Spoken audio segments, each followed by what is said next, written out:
So therefore, if you're growing up in a single parent home and you're not learning these skills, or if you're growing up in a two-parent home, your parents work so much they're never at home, you are not learning these things. So therefore, you're going out, you're doing drugs, you're engaging in these unproductive behaviors that's not going to allow you to be successful in society. So I just started to start in the juvenile detention centers. Why? Because we have a captivated audience. They can't go nowhere. But they are more receptive when it pertains to learning these skills because a lot of them are sick and tired of being locked up, and it gives them an opportunity to have some hope to be able to do something other than going to jail. I discovered that a lot of our youth, they cannot read well. So when I went into the juvenile detention centers, I did not write the program.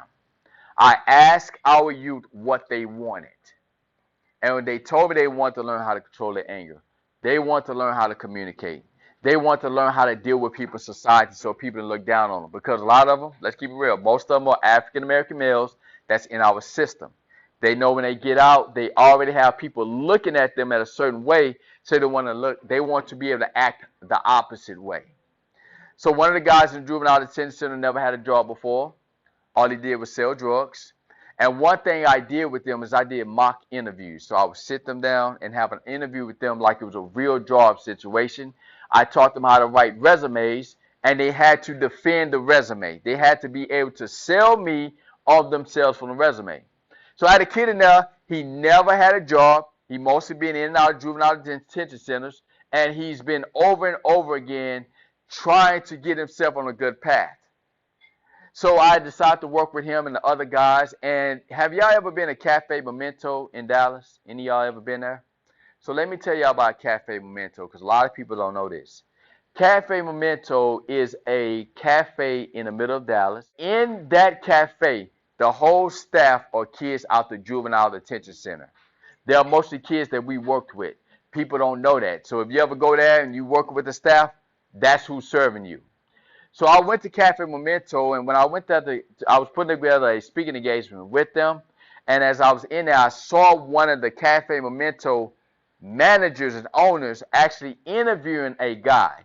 Now, I saw the back of his head, and I was thinking to myself, I think I know this guy. I'm not sure. You know how you see somebody from this, you think you know him. But when I turned around, I looked. The kid that was in the juvenile detention center a month prior was being interviewed for a job. I walked over while he was being interviewed, and I told the guy, I said, hey, I know you don't know this kid, but I can tell you, I think you should give him a chance. He's a hard worker. I know him from some other facility. I don't want to tell him where I know him from, but I think you should give this kid a chance. He said, man, I just hired this kid. He came groomed. He came with a resume. He knew how to be confident in the interview, and I couldn't help but hire him because he has all the skill set that we're looking for. And I looked at the young man. I said, this is what I'm talking about. When you learn how to do things the right way, you open up opportunities for yourself in society. So that is what I'm big on now, is helping our youth, not just talking about, hey, your life matter, but helping them build the skills so they know that their life matter. So when I wrote that book is the program I built in the Juvenile Detention Center. But I had to write it a certain way. I wrote it at a third grade level because I realized a lot of guys could read beyond the third grade level. I put spaces in between the actual sentence in the book because it makes it easier for them to read. And I also put questions in there. The same questions I asked while I was in there, I put those same questions in there. I took the workbook I created and I actually put it in the book itself.